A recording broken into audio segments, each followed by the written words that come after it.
Magandang araw po. Ako po ay si Tadrian Pastablao ng Grade 2 Obedient. Ang pamagat ng kwento ko po ay Ang Alamat ng Buwaya ni Segundo Matias Jr. Noong unang panahon ay may isang babaeng nabubuhay sa pamamagitan ng pagbabalat kayo upang lumikaw ng pagkain, ginto, ani, at mga kayamanan ng mga tao. Aya ang pakilala niyang pangalan. Tuwing umaga ay naglalagi siya sa harap ng simbahan. Umiiyak at namamalimos sa mga tao. Maawa na kayo, hindi pa ako makain. Marami sa mga tao ang naawa at nagbibigay ng limos sa kanya. Isang gabi ay nadaanan niya si Manong Kuwago. Manong Kuwago, maawa ka sa akin. Naubusan na ako ng lakas. Isang gabi na ako hindi kumakain.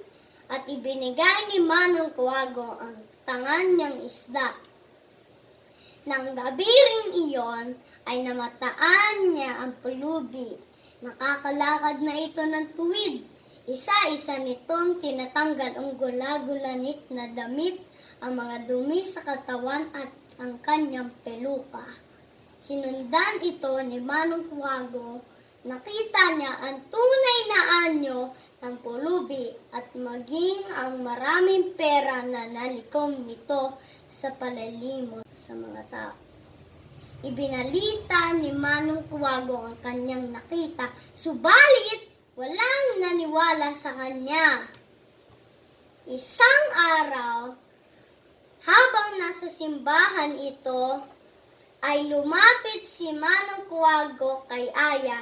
Pinagtatanggal nito ang gula-gulanit na damit ni Aya at tumambad ang mga alahas na nakasabit sa katawan. Pinagpag nito ang dumi sa katawan ni Aya at tinanggal niya ang peluka nito. Lumitaw ang kanyang tunay na anyo. Tumakbo si Aya at hinabol siya ng mga taong bayan. Nang nasa gitna na siya ng lawa, ay nakita niyang napapalibutan siya ng mga tao. Isa-isa niya ang sinubo ang mga ginto, pera, at lahat ng laman ng sakong hawak niya. Hanggang sa lumaki ang kanyang tiyan, at ito ay nabundat. Ngunit wala siyang pakialam dahil sadyang sakim siya. Lumubog ang kanyang katawan at ilang sandali lamang ay may lumitaw na malaking buntot ng hayop na may makapal na balat. Nagtakbuhan ang mga tao dahil sa takot.